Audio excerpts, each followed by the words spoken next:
Without further ado ay pakinggan natin itong nakakatawang speech ni VP Sara. Ito yung pinakita ko na itong bahagi nito ng video. Pero ito medyo mataas-taas to. Ito, panoorin natin. Duwa ko na ito, mag-aftershock ka ron. Managan ka sa gawas o dili? Dili na ka? Ayaw mo pag-ingana ba? Kaya kasi naguna-una ko, sa manilinog ko. Padala, misal, BBM, misal. Kasi while nag-speech siya dyan sa, I think, gym yan, no? Sabi niya, anong gagawin natin kung meron pong aftershock sa Lindol, aftershock? Kasi po, binibriefing po ni VP Sara na ito lang talaga ang Vice President, no? Na nagbi-briefing ng ganito. Hindi mo maririnig yan sa ibang mga government officials. Pati si Presidente Bongbong Marcos, hindi mo maririnig na magbibigay ng briefing kung ano yung gagawin sa Lindol o kung meron ng Lindol. Kasi iba kasi ang Lindol sa bagyo. Sabi nga ni VP Sara, kapag bagyo, makapaghanda pa tayo ng 2 to 3 days. Kasi ibabalita yan, di ba? Pero dito sa lindol na ito, hindi ka makapaghanda kasi hindi naman natin alam kailan lilindol. So, ang nangyari, sabi ni VP Sara, anong gagawin natin kung mag-aftershock ngayon? While nag-speech siya, baka raw missile na ni BBM ang dumating. Ay, nako. Bitaw kining ako, dawat-dawat na lang kami. Unsa may laban gud nimo sa administrasyon? Uy, daghan kayo kwarta, usgan kaayo. Tanan kaso, ikuan ibundak sa imuha. So kaning ako, dawat-dawat lang yun ako. Pero, ano plani ko? Okay, sa mga Tagalog nating mga nanonood ngayon, no? Ang sabi ni VP Sara na tinatanggap niya na ang administrasyong Marcos ay sobrang malakas in power. Kasi mantakin nyo, ang administrasyon ngayon ni BBM, nasa kanila ng lahat, di ba? Nasa kanya yung kapulisan, nasa kanya yung NBI, sundalo, tapos ito pa yung ombudsman, tauhan niya si Rimulya. Sa DOJ naman, sa kanya rin. Yung DILG, si John Vic Rimulya, sa kanya rin, no? So, ano ibig sabihin ni VP Sara? Sabi niya, tinatanggap ko na binubugbog talaga siya sa administrasyon ngayon, no? Pero sabi ni VP Sara, kapag ako'y makabalos, ang balos kasi revenge yan, no? Yan sa Bisaya, revenge yan, sabi niya. Pero pabiro ito ha, hindi naman yan totoo yung mga sinabi ni VP Sara. Parang ano lang yan, pitik ba? Pitik na may konting katotohanan. Kasi kapag hindi natin alam, pag 2028, pag siya'y nanalo, di ba? Pag siya raw yung makaganti, ewan ko na lang. Tapos sabay tawa. Kasi naghiyawan na yung mga taong bayan eh. Yun yung context ng joke ni VP Sara. Ewan ko lang kung kakagatin na naman ito ni Auntie Claire Castro.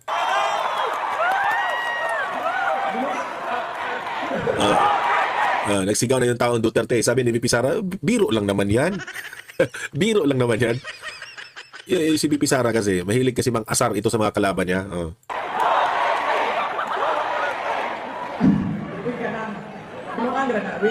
Ginapakatawa lang kamo, ang tawag ani sa iyaha, stress debriefing. Tungod kay kabalo, nakagib ya kung pila ka linog no, ako ba ang hinungdan sa linog kay kada uli. Ay dili si BBM ay. Sabi ni VP Sara na, ako yung dahilan sa lindol. Sabi niya, ay hindi pala, si BBM pala yung dahilan. Mabalik tas mga tiyak-yang ba? Na, bisan, huwag mo ipasulod ni Mayor. Sorting hapon mo. Kaya ba kung ano? Sila, gibulan sa init ni Mayor. Kaya mo, wala kami gibulan sa init.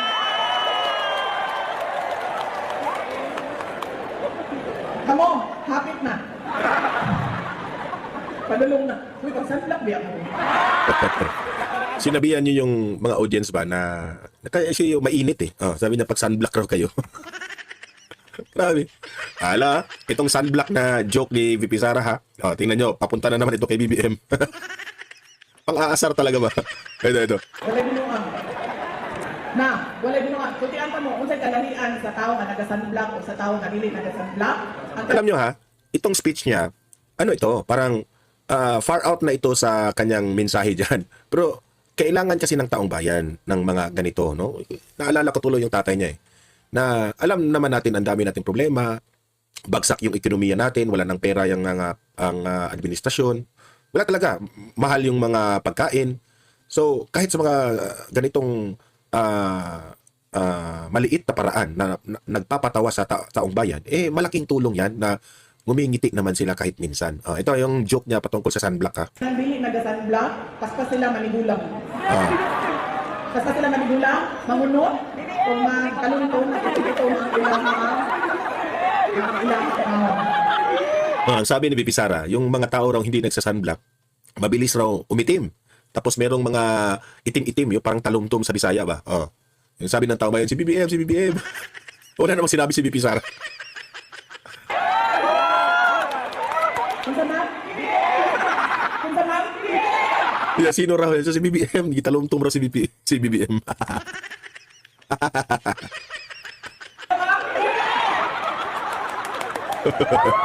Wala kaya dito nagsulti ka. Oh, sabi niya, hindi ako nagsabing si BBM ha. Andot lang. Andot lang ba? Asa naman akong mensahe? Ako ang mensahe. Ako mensahe. Pasalamat.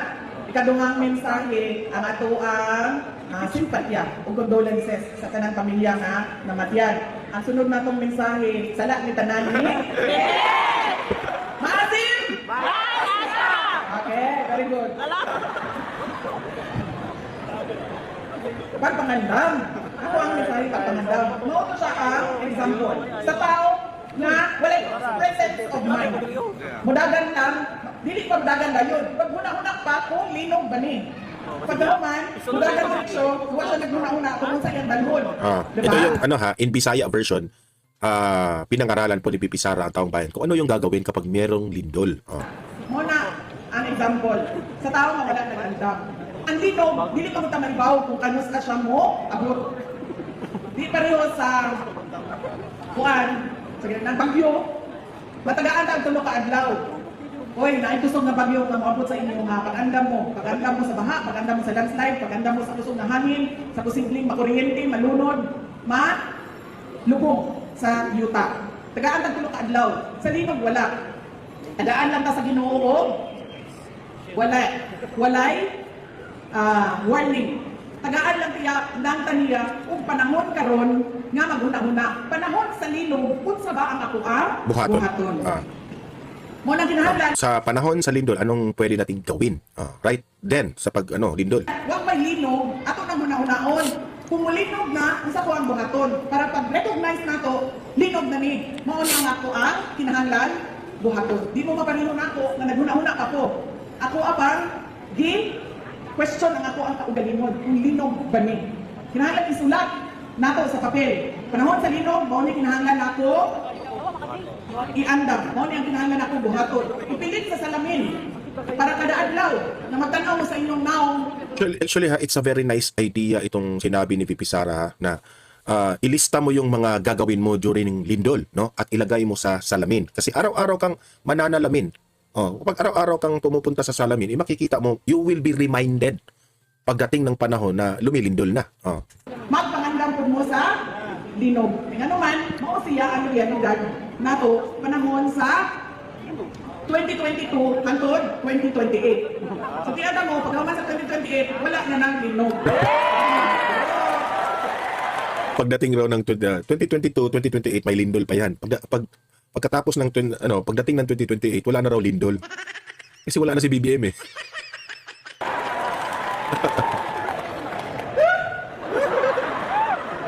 Okay pa mo? Kaya nga no, pagkaman na aslong naman. Pagkaman na di naman may asim pa. Maasim na talaga kayo. Mao na kinahanglan, maganda, sulat daan, presence of mind. Usap-usapon ba? Kaya para pag naana, di ba mo ka nang mag-practice na? Gina-practice na to, gina-drill na to. Kaya para mahimo siyang muscle memory sa tao kung saan buhaton. Ang sunod na ako mensahe, kapit ako mahuman ay magkakuul. Kaya ako, kanang, nakunjaan ko after shock.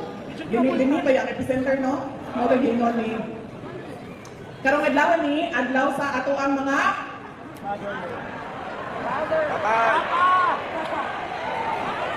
adlaw sa atong mga Kasi at the same time dyan, Father's Day yan eh, nung nangyari yung speech na yan eh. boyfriend. Adlaw sa ato ang mga amahan.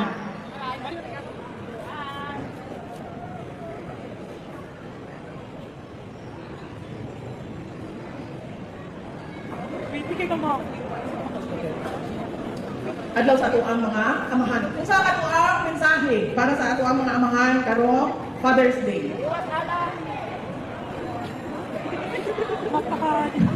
Bring him home. Sige. Isa pa.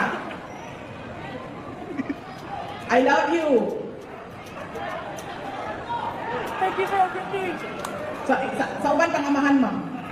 I love you. Bring him home. Isa pa ako ang mensahe. Thank you. Mag-pray. Mag-pray. Mauna ang ato ang mensahe sa ato ang mga amahan. Mag-pray. Isa pa. Mag-amping sila kanunay. Magpasalamat ta nga tungod nila na ata dinhi nag-antos aning kalibutan na ni. Daog-daog. Dipalisdan. Tungod sa ilaha pagmahal sa ato ang inahan. Magpasalamat ta sa ilaha pag-antos, sa ilahang pagpaningkamot, sa kanilang dugo, pawis at pagod para lang mahatag kanato ang mga kinahanglan nato o mga gusto nato sa ato ang kinabuhi. Kinsa dinhi ang butan ang amahan. Gamay lang yun. Maingat din na ako, ha? Kadto lang. Crowd estimate. Crowd estimate 2,000. Ang butan ng amahan 50. Grabe. Kamu mga amahan ba? Darong-darong good mo eh. Kinsa butan ng amahan? Ingnan na inyong mga amahan. Luwata na ito mga So, tersa. mataas-taas yung kanyang speech ha, pero nakukuha kasi itong mga videos na ito sa mga tao lang nang nandyan na naka-video. Okay? So, ito, direkta na tayo dito sa, sa itong kay SP Cayetano, no, patungkol sa impeachment at sa Blue Ribbon Committee na kanyang update. Okay? Ito, panoorin po natin. So I promise you I'll talk a little bit about the impeachment. So most of the news is about the pre-trial. So just two topics lang. Bakit pre-trial? Kasi if you remember po, nagkaroon ng time during the hearing of former Chief Justice Corona na bumagal at tumagal kasi nga habang nagta-trial, minamark pa yung mga ebidensya. And then, pag ang prosecution biglang nagtanong, pwede bang yung second o third article ang i-present or may skip kami? O kaya kung parehong dokumento or parehong witness ang gagamitin, debate pa parate. So I really have to thank Sec. Jan Joel, Senate Secretary Joel Montales and the professional Senate staff and yung mga researchers ng iba't ibang mga opisina ng mga senador who all agreed na kailangan talaga yan. So although some might think na may ups and downs yan every day, mas mabuti na yan kaso sa everyday sa trial magka-problema. So having said that, the second point kasi I want to make, and I think this is the most important point in the trial, is yung political neutrality or yung impartiality. So all throughout history, ang issue parati sa isang korte is to be impartial.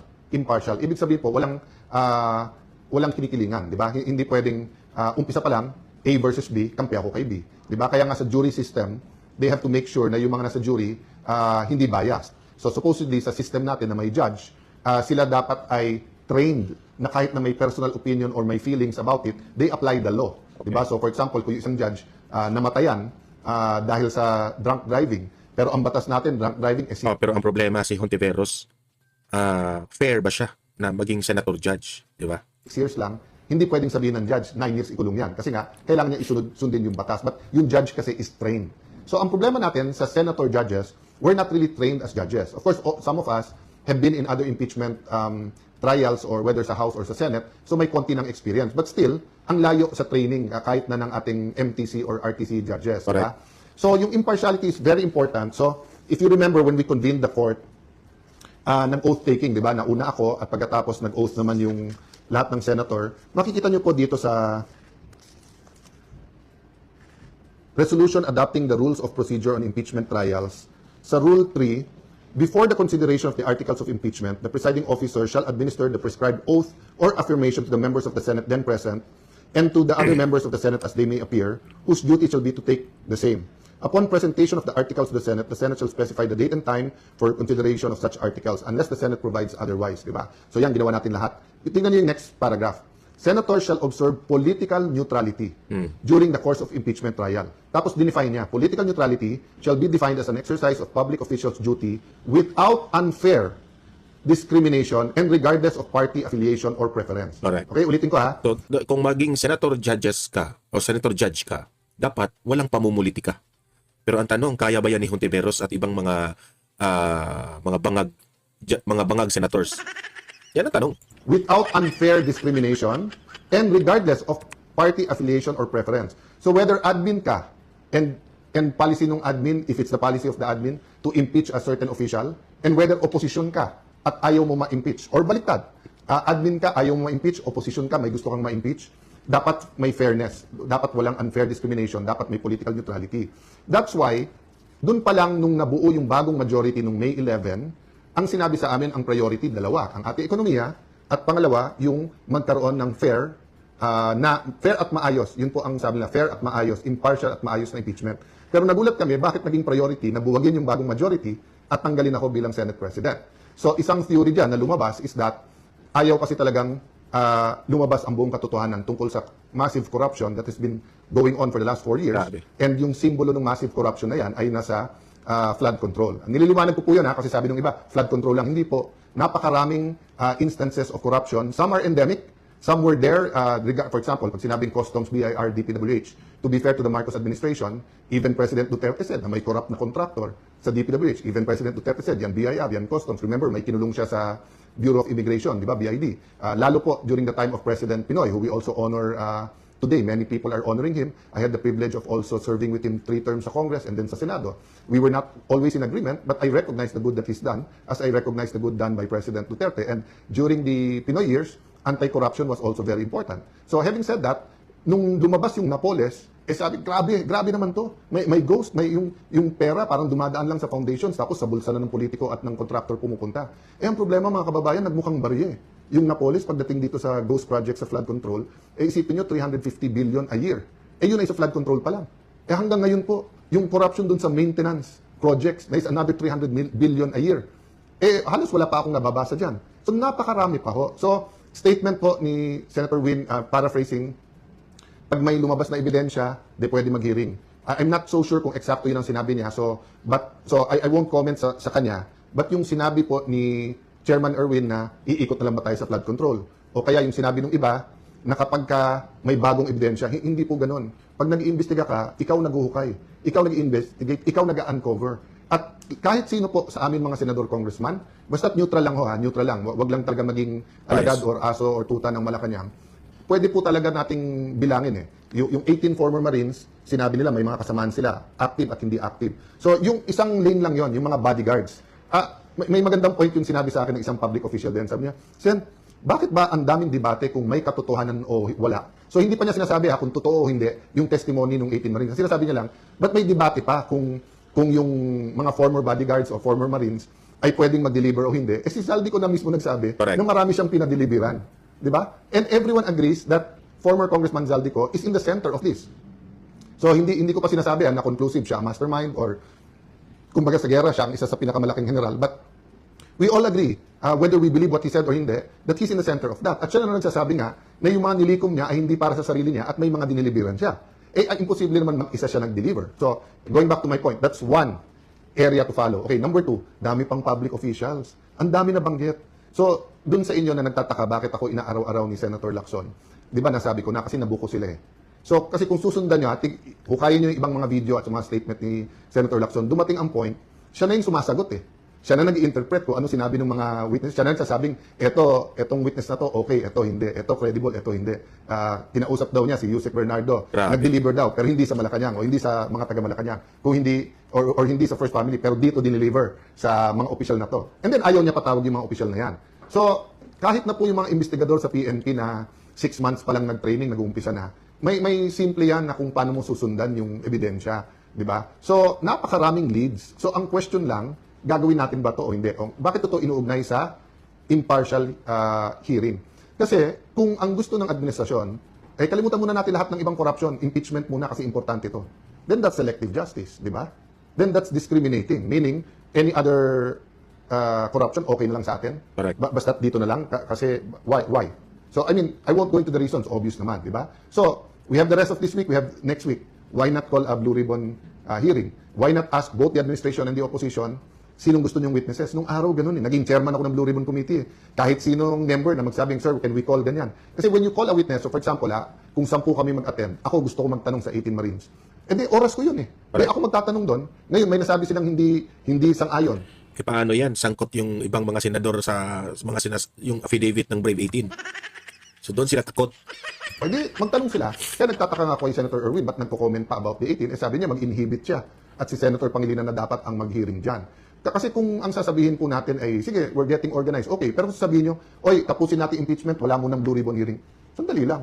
Napakalaki, mas malaki yung pinag-uusapan nating amounts eh. Correct. Diba? Parang bundok versus... So, yung pag-usapan sa impeachment, hindi ko mamaliitin yon.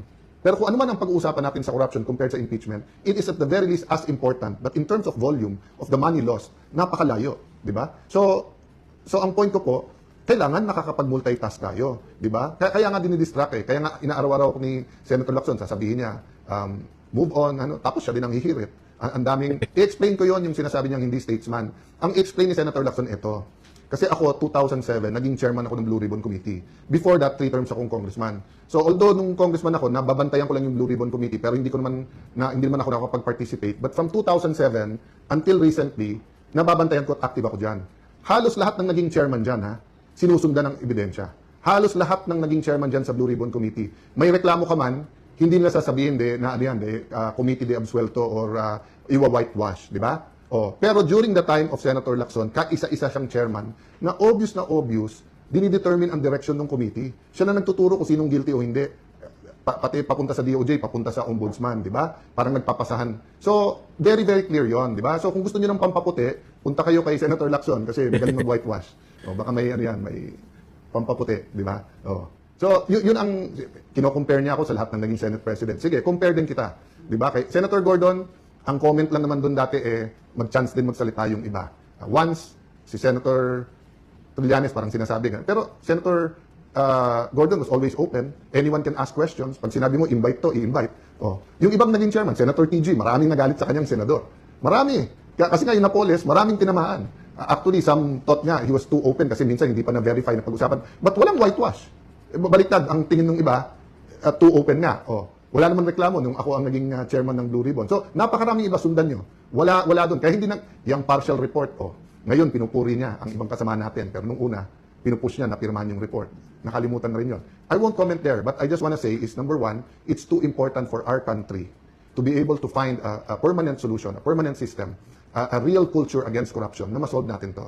Pag lumipas tong administrasyon at hindi natin sineryoso ang flood control at yung infra na corruption sa DPWH, babalik to mas masama pa. Para tong TB na hindi nyo tinuloy yung gamot. Magiging drug resistant yung strain, di ba? So parating sinasabi po yun pag tinitreat yung tuberculosis na kailangan, kahit maganda na pakiramdam mo, kailangan mong tapusin yung gamot. Hindi pwedeng sa pangatlong buwan, medyo maganda na pakiramdam mo. Hindi. Ganun din po sa corruption. Minsan lang tayo malingat yan, mabibinat tayo na mas malaki pa. Nangyari na eh. From Napoles to flood control, grabe po, di ba? So, having said that, I just want to mention this. We can't keep saying change, then we just change administrations, change presidents, change ombudsman, change Senate president. We have to change the political culture. We have to change our values. We have to change the foundations of what we call governance and values sa governance. So, I'm inviting everyone, total marami na tayo sa page na to. Kung may ideas po kayo, let's put together a Philippine agenda.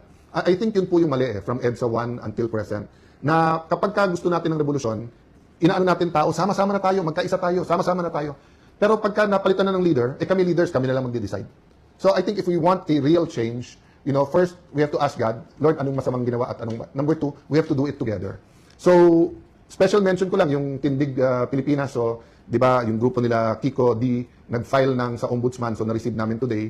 Kausapin ko pa lawyers ko, pero alam ko na, sinabi ko na sagot ko dyan. But I just want to congratulate them for doing the job for the administration. Alam ko naman na nung ginawa ko to, sunod-sunod na mga kaso ang pupunta sa amin. Sanay na kami dyan, di ba? Sinabihan yung mga senador, pag hindi kayo malis, kakasuhan, pagka hindi kayo... So, ang point ko lang, just remember who you are, Kiko, di ba? Kiko D ka Aquino ka, hindi ka Kiko D. Marcos, di ba? So, don't get instructions from the administration. In fact, kung nag-volunteer kayo, then you're even doing them a favor. I know, meron kayong issue kay Senator Bato, so file the cases. File the cases, di ba? Mismong DILG nagsabi nung nasa Senado yung si Senator Bato, walang warrant silang alam. Di ba? So, paano naging obstruction of justice? But I'll end there because I want to just spend a little bit of time to remind you what my dad stood for. No? So, maraming nagpo-post at nagpapasalamat naman ako sa lahat. And my dad was a fighter. He believed in education. Madalas niya sabihin sa amin na, Alan, Renren, Lino, Apia, I can leave you, sa house, sa money, pero mauubos yan. Pero the education, pag sineryoso nyo, walang makakaagaw sa inyo yan. Then, my mom's a Tama, teacher. My dad was a disciplinarian. So there's so many things I can tell you about my dad, and salamat sa mga nakaalala sa kanya. But the most important thing is, nung nagkasakit siya, he had an encounter, no? And he saw a light. Ang tawag nung iba doon, Damascus experience. Kasi he kept on crying, that he kept on saying, why me? So akala namin, kasi ako yung nasa labas noon din, mami ko nasa kwarto, so I ran to see them. Actually, I woke up para ako nahagis from the couch to the floor. We were in the US noon, nagpapagamot siya. And then he was crying, why me, why me? So sabi ko, why me? Kasi nga, medyo hindi pa niya alam na cancer sa tiyan yun. Akala pa namin liver. Pero masakit parati, may pain parati. Pero nung sinabi niyang why me, sabi niya, alam niya yung ilaw na yun, na-feel niya na si God yun. At why me? Kasi parang sino siya para sabihin sa kanya ng Diyos na buhay siya, na I am a living God. Di ba? Yun yung interpretation ko. So, hindi yung exact words. So, after that, alam niyo, may message on that. Ang message niya, number 1, make God number 1 in your life. And number 2, spend a little bit of time every day with God. So, sa dami ng pwede ko sabihin about my dad, I know if he was here, ang dami niyang gustong sabihin, pero ang ulit-ulitin niya yon na mga kababayan, mga kapatid, make God number 1 in our life.